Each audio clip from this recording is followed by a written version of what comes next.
श्री गुरुचरित्र कथासार अध्याय 5. श्रीपाद श्री वल्लभांची जन्मकथा. श्री गणेशाय नमः. सिद्ध म्हणाला, नामधारका, कलियुगात लोक धर्मभ्रष्ट झाले, कर्मभ्रष्ट झाले. तेव्हा श्री गुरु दत्तात्रेयांनीही लोककल्याणार्थ अवतार घेतले. पिठापूर येथे अपळराज नावाचा आपस्तंभ शाखेचा एक ब्राह्मण राहत असे. त्याची पत्नी सुमती धर्मशील व पतिव्रता होती. ती विष्णू दत्तांची भावभक्तीने आराधना करायची. एकदा अमावस्येस आपण राजाच्या घरी पितृश्राद्ध होते. श्राद्धासाठी आमंत्रित ब्राह्मणांचे भोजन व्हायचे होते. तेव्हा दत्तात्रय महाप्रभू अतिथी रूपाने तिच्या द्वारी आले. सुमतीने ब्राह्मण भोजनापूर्वीच भिक्षा घातली. ही तिची सेवा तत्परता पाहून दत्तात्रेयांनी तिला 3 मुखे 6 हात या मूळ दत्त स्वरूपात दर्शन दिले आणि इच्छित वर मागण्यास सांगितले. सुमतीने श्री गुरूंची स्तुती केली व म्हणाली, गुरुदेव, आपण मला अतिथी रूपात माते अशी हाक मारतील ते वचन खरे हो. मला अनेक आपत्ती झाली, ती जन्मतःच मेली. जे 2 पुत्र जगले त्यात एक आंधळा आहे तर दुसरा पांगळा. असे पुत्र असून नसल्यासारखेच आहेत. माझा पुत्र तुमच्यासारखा महाज्ञानी, जगद्वंद्य, देवांसारखा आणि परम पुरुषार्थी असावा अशी इच्छा आहे. ती तुम्ही पूर्ण करा. दत्तात्रय म्हणाले, माते, तुला अपेक्षित असाच पुत्र होईल. तो महातपस्वी असेल. तो तुझ्या कुळाचा उद्धार करील.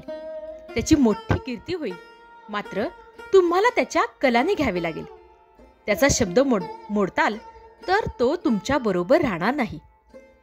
सुमतीला वरदान देऊन दत्तात्रय अदृश्य झाले. हे वृत्त तिने पतीला सांगितले. तेव्हा त्यालाही खूप आश्चर्य वाटले. तो सुमतीला म्हणाला, दत्तात्रेयांनी तुला माते अशी हाक मारली, त्या अर्थी तेच पुत्र रूपाने तुझ्या पोटी जन्म घेतील. आपले भाग्य आज फळास आले.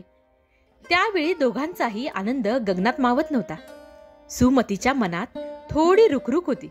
ती पतीला म्हणाली, नाथ, आज मी श्रद्धाचे ब्राह्मण जेवणापूर्वीच भिक्षा घातली. यात माझे काही चुकले का? अपळराज म्हणाला, अगं, तू योग्य तेच केलेस. साक्षात दत्तप्रभूंनी आज आपल्या घरी भिक्षा मागितली. त्यांनी तुला दर्शन दिले, वरदान दिले. आज आपले सर्व पितृगण कृतार्थ झाले. आता ते स्वर्गलोकी जातील. त्यानंतर काही काळाने सुमती गर्भवती झाली.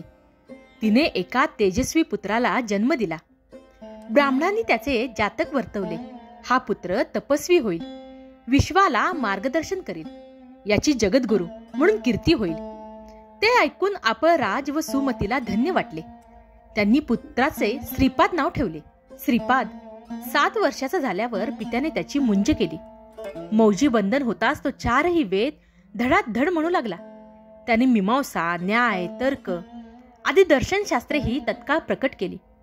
लोकांसाठी त्याला अवतारी महात्मा म्हणू लागले. त्याने आचार, विचार, कर्म, प्रायश्चित्ते, वेदांचा अर्थ, वेदांचे रहस्य अशा अनेक विषयांचे ज्ञान लोकांसाठी प्रकट केले. श्रीपाद 16 वर्षाचा झाल्यावर त्याच्या मातापित्यांनी त्याचा विवाहाबद्दल विचारले. तो म्हणाला, मी तपस्वी ब्रह्मचारी आहे.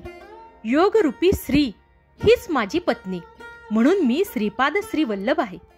लवकरच मी उत्तरेकडे जाणार आहे. ते ऐकून अपळराज व सुमतीला वाईट वाटले. दत्तात्रेयांचे वचन आठवून त्यांनी त्याला विरोध केला नाही. ती दोघे म्हणाली, बाळा, तू आमची म्हातारपणाची काठी आहेस. तूच निघून गेलास तर आम्ही कोणाकडे आशेने बघायचे? तू आमचे दैन्य दूर करशील अशी आमची अपेक्षा होती. आता आम्ही काय करायचे? श्रीपादाने त्या दोघांचे सांत्वन केले. तो म्हणाला, आई, बाबा, एवढेच ना, मी आत्ताच तुमचे दुःख घालवतो.